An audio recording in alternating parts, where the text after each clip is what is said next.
Selamat mendengarkan podcast ini. Mengalami kelahiran baru bukanlah satu kejadian yang mendadak atau bisa terjadi dalam sekejap secara instan. Orang tidak bisa berstatus sebagai seorang yang telah lahir baru secara mistis, secara ajaib. Ada unsur kemujizatan di situ, unsur kemujizatan. Tidak ada. Pemikiran yang salah kalau seseorang berpikir bisa mengalami kelahiran baru secara ajaib.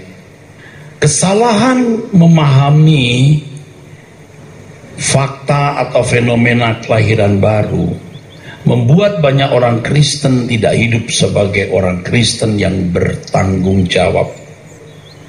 Itulah sebabnya banyak orang merasa telah mengalami kelahiran baru karena merasa sudah percaya Tuhan Yesus. Padahal percaya itu apa? Belum dipahami. Ingat, percaya Tuhan Yesus bukan hanya percaya statusnya, bukan hanya mengakui sejarahnya. Anda percaya Mr. Donald Trump adalah presiden Amerika, itu bukan berarti sudah percaya pribadinya. Banyak orang merasa sudah mengalami kelahiran baru karena merasa sudah menerima Yesus sebagai Tuhan. Apa itu menerima? Maksud menerima itu memeluk agama Kristen dengan mengakui dia juru selamat. Kalau hanya begitu, saudara seperti membaca satu kalimat syahadat lalu sudah menjadi orang beriman. Kristen tidak mengajarkan begitu. Kita harus memahami secara benar isi Alkitab berdasarkan konteks. Saya membaca satu tulisan di satu klinik. Tulisan di kloset itu dilarang membuang benda apapun ke dalam kloset. Dilarang membuang benda apapun di dalam kloset. Itu kalimat kurang tepat itu. Sebab kalau secara harafiah berarti tempat itu tidak bisa digunakan sebagai toilet, sebab ada larangan membuang benda apapun. Tapi kalau kita lihat konteksnya, ya memang benda apapun tidak boleh dibuang kecuali tinja manusia atau air seninya. Konteks itu penting. Misalnya Alkitab berkata di kitab Roma, oleh iman kamu diselamatkan. Imannya orang Roma tidak sama dengan imannya orang Jakarta hari ini. Mereka orang yang menunjukkan keberimanannya dengan rela kehilangan harta, keluarga, nyawa, bahkan dalam situasi aniaya yang begitu menyakitkan dan menakutkan. Mereka telah memperagakan iman itu dalam kehidupan secara konkret. Nah, untuk orang-orang seperti ini, Paulus bisa mengatakan oleh iman kamu diselamatkan. Dan kalau itu mengacu pada tindakan Abraham beriman itu bertindak, meninggalkan Ur Kasdim. Dia disuruh menyembelih anaknya, dia lakukan tindakan, bukan sekedar nalar atau pikiran. Demikian pula dengan kelahiran baru, saudaraku. Saya melihat banyak orang Kristen merumuskan secara ceroboh, sembarangan. Namanya kelahiran baru. Ini keadaan yang benar-benar baru dari perspektif atau sudut pandang Tuhan. Dan di dalam Alkitab kita tidak pernah menemukan sebuah perubahan itu terjadi secara instantly, dengan cepat atau sendirinya, automatically. Tidak pernah. Semua juga harus lewat proses. Allah sendiri juga strictly dalam proses. Waktu menciptakan langit dan bumi, waktu mempersiapkan Musa, mempersiapkan Yusuf, itu tidak sekejap. Bagaimana murid-murid Tuhan Yesus dididik Tuhan Yesus selama bertahun-tahun itu pun juga masih meleset, saudara. Kok bisa loh kelahiran baru mendadak? Kalau menggunakan istilah kelahiran anakinao, ini pasti ada unsur yang sama dengan proses kelahiran. Terjadinya proses pembuahan sampai lahirnya seorang anak itu kan proses. Tidak mungkinlah pesta kawin hari Sabtu, Seninnya pergi ke bidan untuk melahirkan. Sederhana loh.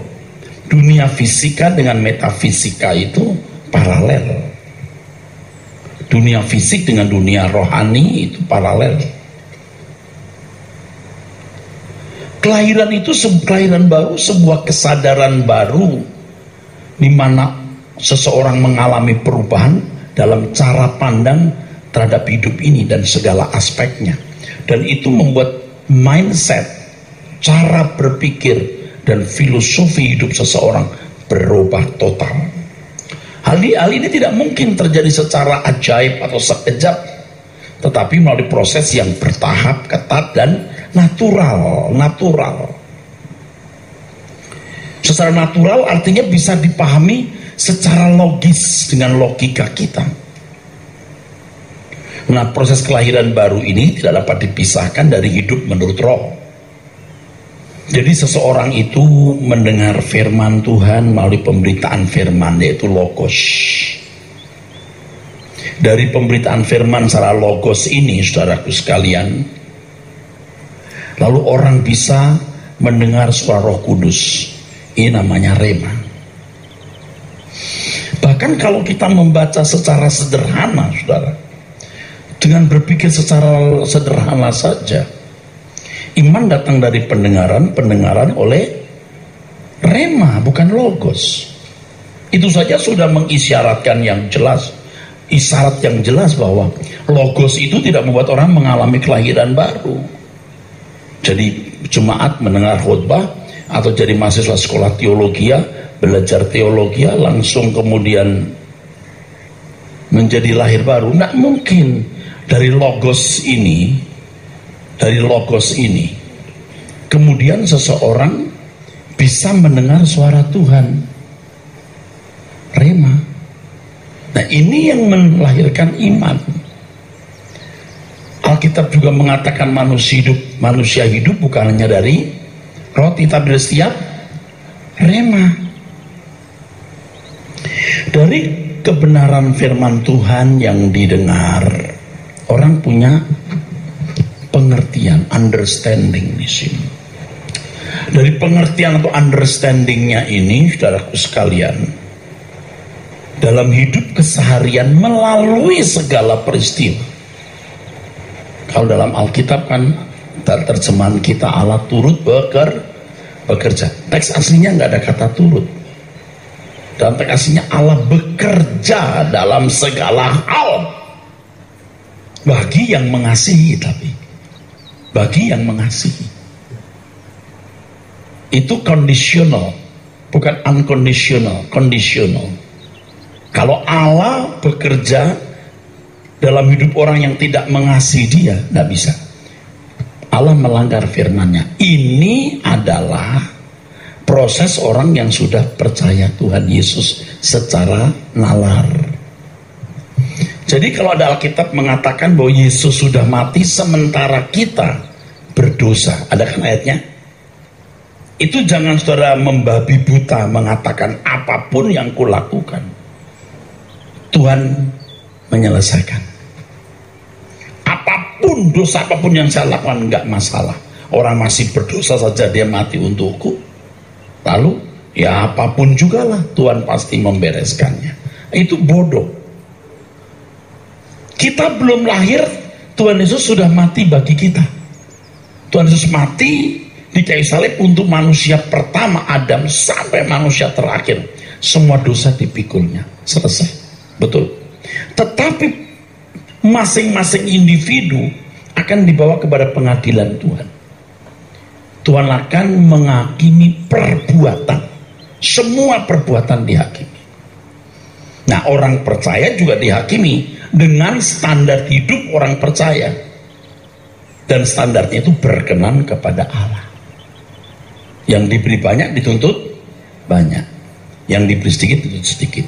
Nah, rema ini, saudaraku sekalian, ini suara roh lewat semua peristiwa hidup yang Tuhan izinkan terjadi berlangsung dalam hidup kita. Dari understanding ini belum menggores sebelum ada pengalaman. Nah, pengalaman demi pengalaman ini melahirkan roh dalam arti spirit, sama dengan gairah. Jadi dengan belajar firman melalui understanding itu, pengertian, lewat pengalaman hidup, orang menangkap spirit, gairah. Dan kalau orang memiliki spirit yang memadai karena terus menerus dia belajar firman, Tuhan bicara terus, dia punya gairah. Itu dalam titik tertentu atau level tertentu dia berubah. Kalau ditinjau dari, kalau ini dijelaskan dengan menggunakan kata kodrat, dari kodrat manusia, human nature bisa berubah jadi divine nature. Itu tidak sekejap. Nah, perubahan inilah kelahiran baru. Makanya kalau sudah lihat banyak orang Kristen ngaku kelahiran baru, hidupnya tidak berbeda dengan orang-orang non-Kristen. Bohong itu. Nah, celakanya orang-orang yang merasa sudah lahir baru, dia tidak berjuang terus menyerap, mengkonsumsi logos, dan tidak peka membaca setiap keadaan yang melaluinya. Tuhan berbicara. Ini proses yang berlangsung terus, tiada henti.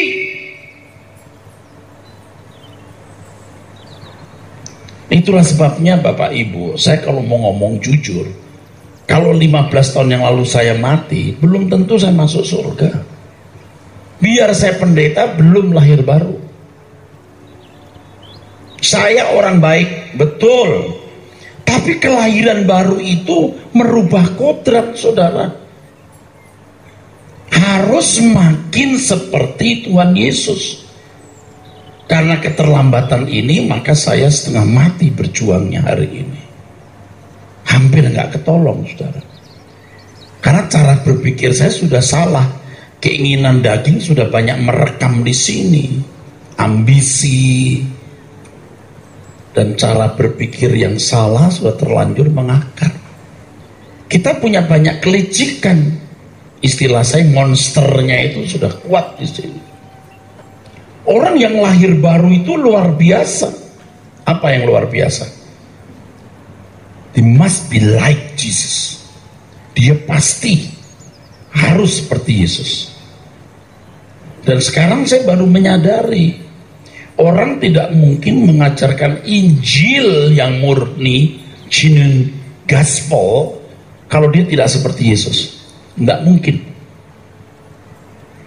Karena spirit Injil yang benar tidak dimiliki. Spiritnya apa Pak? Spiritnya tidak mencintai dunia. Dunia tidak bisa membahagiakan kita. Kita harus belajar benar-benar hidup tidak bercacat, tidak bercela. Saya belum sempurna, saudara. Saya juga desperate, desperate. Tapi no choice. We have to live in His perfect holiness. Kita harus hidup dalam kesucian Tuhan yang sempurna. Ini bukan bentuk sikap antroposentris. Antroposentris itu artinya berpusat pada manusia. Ini lawan dari teosentris. Antroposentris. Ini lawan dari teosentris. Jangan berpikir kalau orang mau hidup berkenan itu antroposentris, jadi bermaksud mau sombong. Nah, kalau orang berpikir begitu itu dia tidak pernah bergumul di sini. Kalau agama itu dasarnya hukum, law, itu nomosentris. Nomos itu hukum, berpusat pada hukum. Agama itu berpusat pada hukum.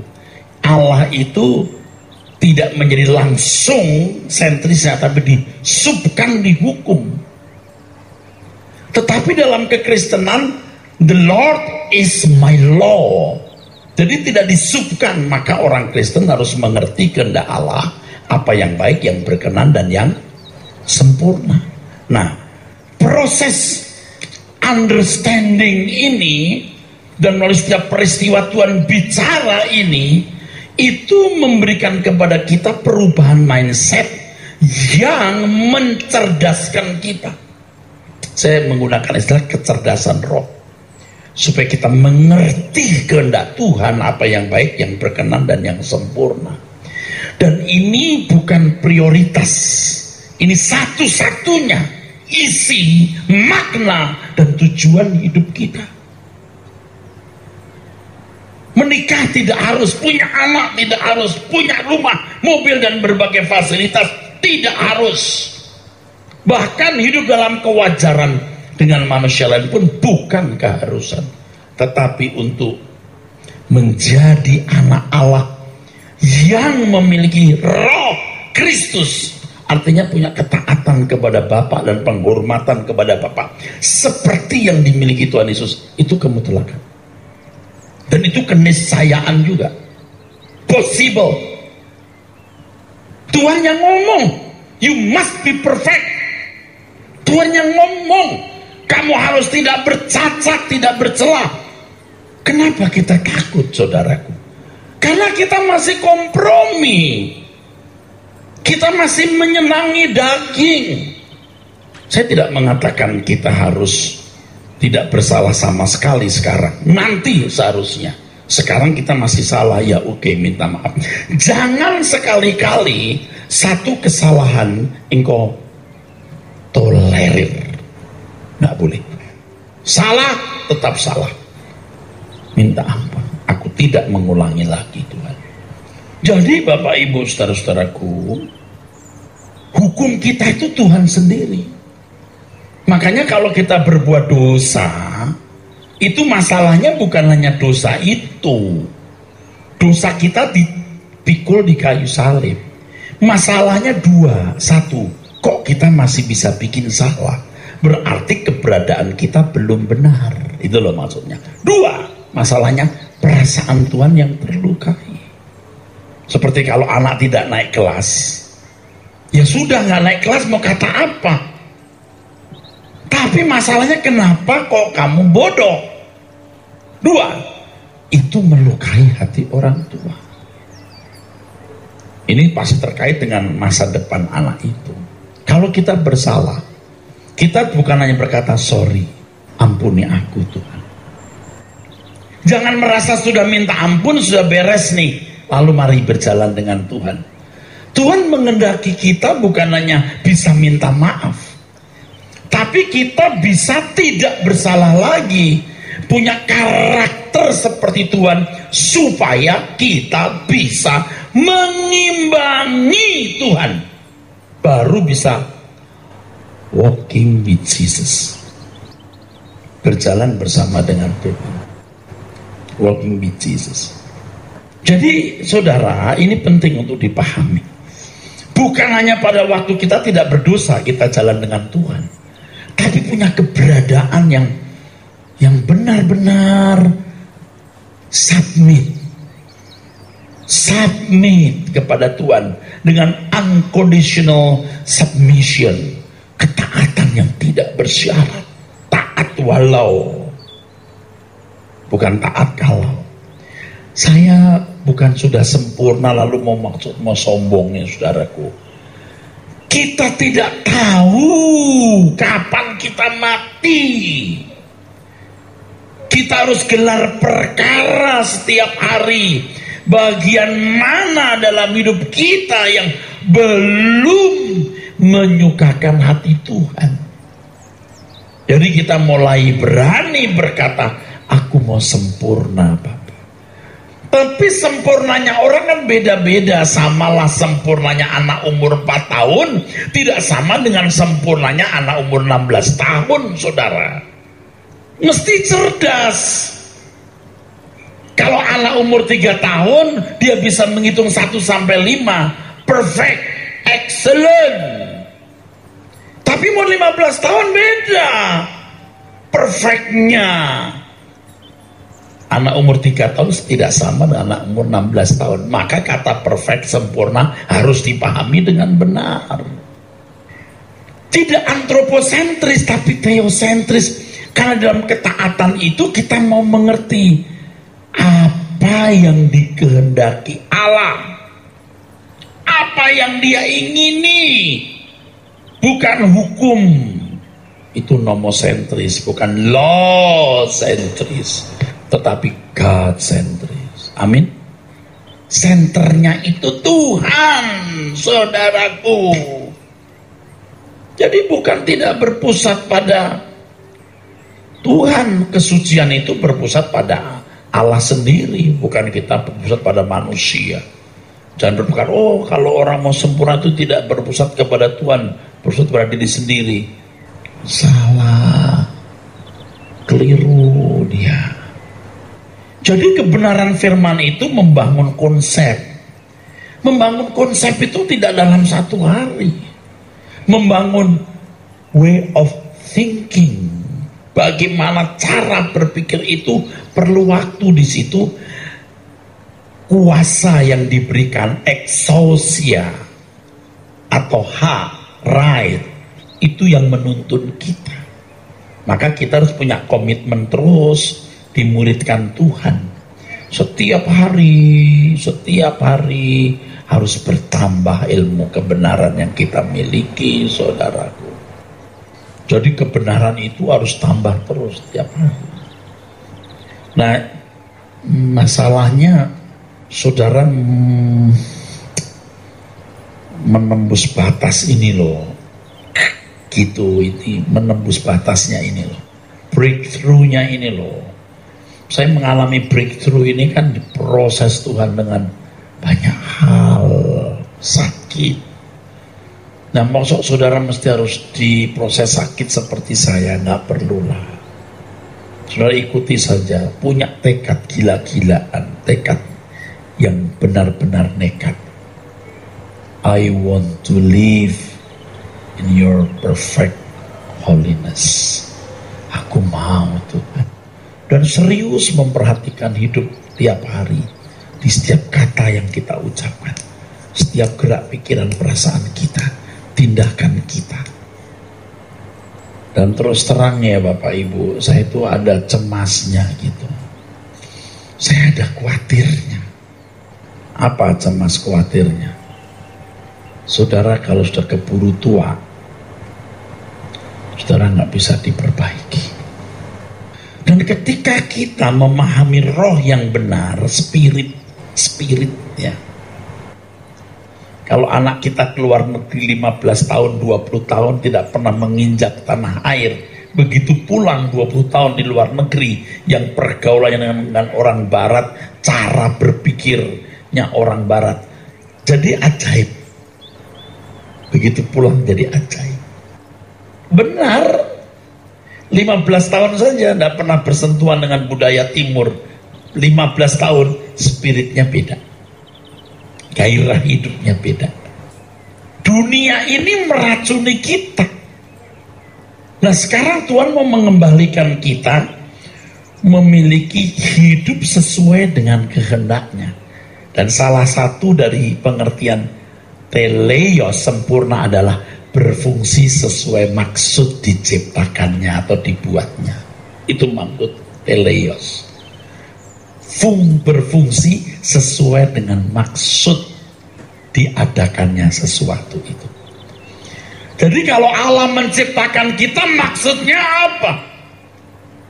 Ya, glorify Him, serving God, melayani, pleasing God, menyenangkan Dia. Jangan hanya fantasi. Saudara setelah mendengar ini, Urusan dengan Tuhan, jangan urusan dengan saya lagi. Urusanlah dengan Tuhan.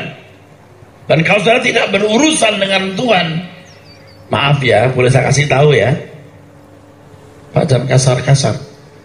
Kalau ada kata lebih kasar saya pakai. Tapi karena kita hidup di dunia timur nih, disuruh etis gitu. Apa itu etis?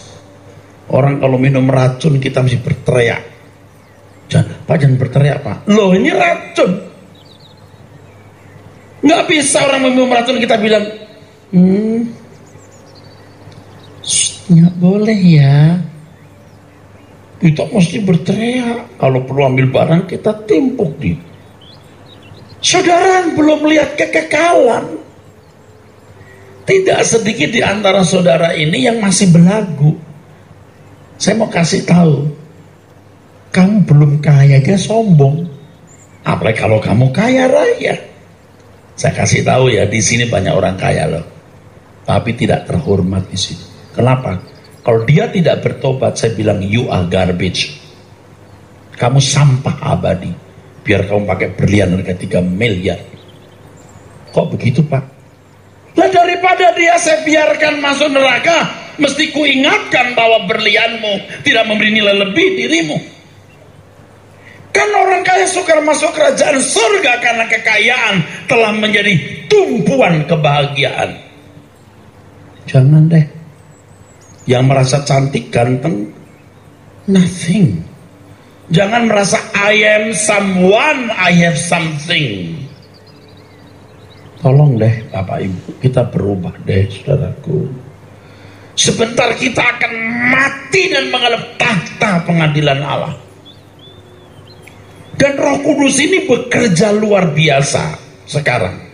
Karena Anda melihat bagaimana dunia, lewat dunia dengan kuasa jahatnya, mematangkan kejahatan manusia. Kejahatan manusia luar biasa. Wah, hari ini kejahatan manusia luar biasa. Tetapi Roh Kudus sedang mematangkan kesucian. Anda tidak bisa ada di tempat netral.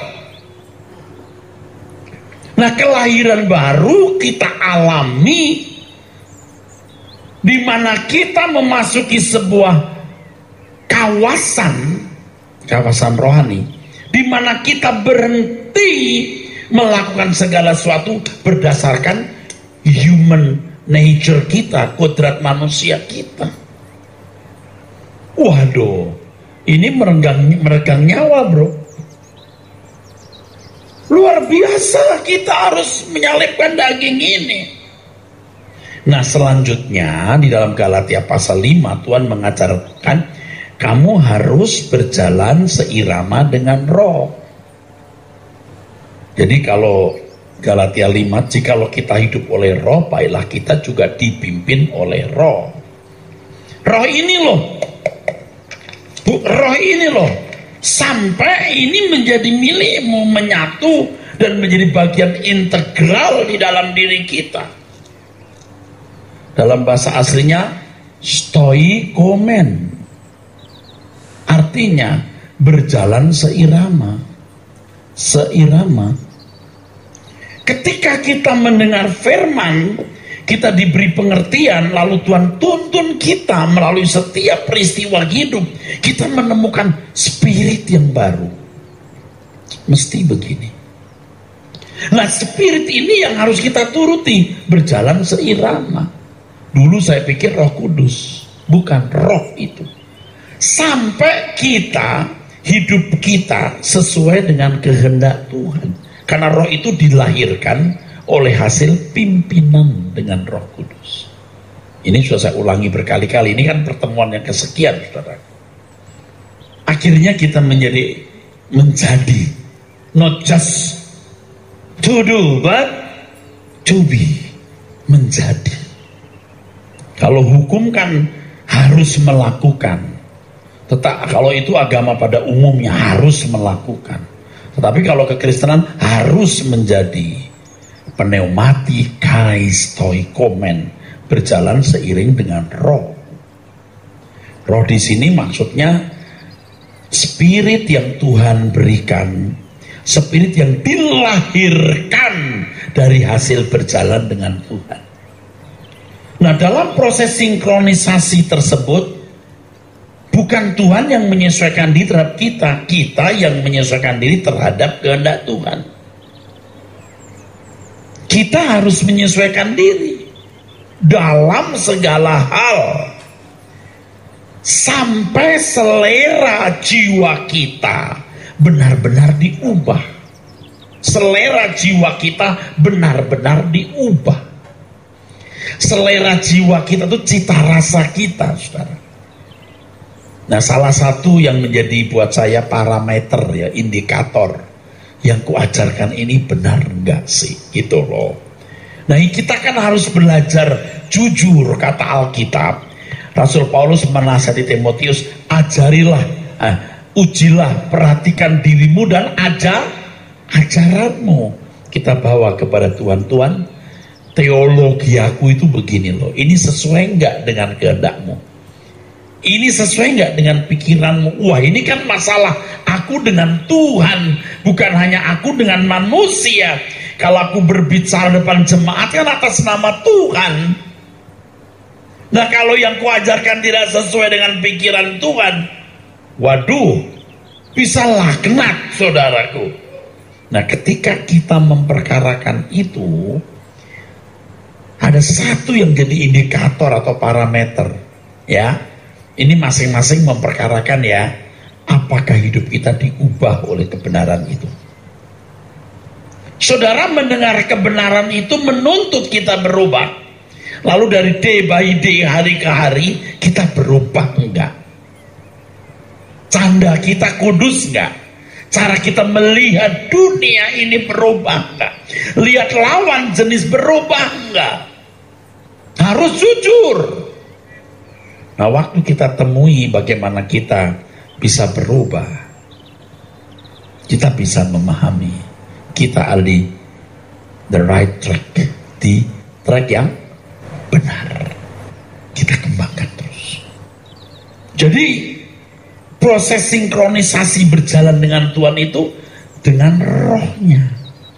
Oke, saya jelasin lagi, takut Bapak Ibu yang tidak mengikuti biar nggak bingung, ya, saudaraku. Jadi begini, saudaraku. Roh Kudus menuntun kita kepada segala kebenaran. Truth. Roh Kudus menuntun kita kepada segala kebenaran. Kebenaran ini kita pahami dari khotbah, CD khotbah, buku memberi understandingnya. Dari pengalaman hidup, Tuhan bicara. Tuhan bicara. Ya. Di sini ada logos, juga rema. Nah, lahirlah kebenaran. Ini spirit, saudaraku. Nah, roh dilahirkan. Roh, spirit ini. Spirit yang sesuai dengan Roh Kudus, sesuai dengan Tuhan. Roh ini bisa juga disebut Roh Kristus. Bukan pribadi Kristus, tetapi spirit atau gairah atau semangat yang juga ada pada Tuhan Yesus, yang prinsipnya adalah melakukan kehendak Bapa dan menyelesaikan pekerjaannya. Nah, kita diajak untuk berjalan seiring dengan ini. Tentu Roh Kudus pimpin kita terus sampai ini menjadi bagian integral dalam hidup kita. Nah, di situ pembaharuan roh terjadi. Di situ pembaharuan roh terjadi. Perubahan dari kodrat dosa, atau saya lebih suka menggunakan kodrat manusia, human nature, berubah menjadi kodrat ilahi. Nah, ketika perubahan itu benar-benar berlangsung, disitulah kelahiran baru terjadi. Jadi kalau Bapak Ibu melihat Alkitab, harus melihat secara sinergi. Semua aspek tidak boleh berbenturan. Satu kebenaran itu dilihat dari berbagai aspek, saudaraku sekalian. Dan itu harus nyambung semua. Saudara ngerti yang saya ngomong? Jadi tidak dalam satu hari saudara mengalami kelahiran baru. Lewat sebuah proses panjang day by day. Dan satu lagi yang saya mau tambahkan di akhir pertemuan ini adalah bahwa teologi tidak boleh hanya dikaji dalam nalar, harus dialami. Saya bukan anti teologi, saya dosen sekolah teologi. Harus dialami. Sebab kalau tidak, nanti yang ada namanya kesombongan, keangkuhan. Dan kalau teologi seseorang benar, akan berbau harum dia. Kelakuannya, candanya, sikapnya. Dalam segala hal, dia tidak akan melukai orang. Dia tidak akan menyakiti. Hidupnya akan jadi berkat. Dan itu nggak bisa ditipu. Walau tentu sebaik apapun kalau orang jahat selalu menilai negatif. Ya kita nggak usah pikir yang negatif ini, saudara. Amin.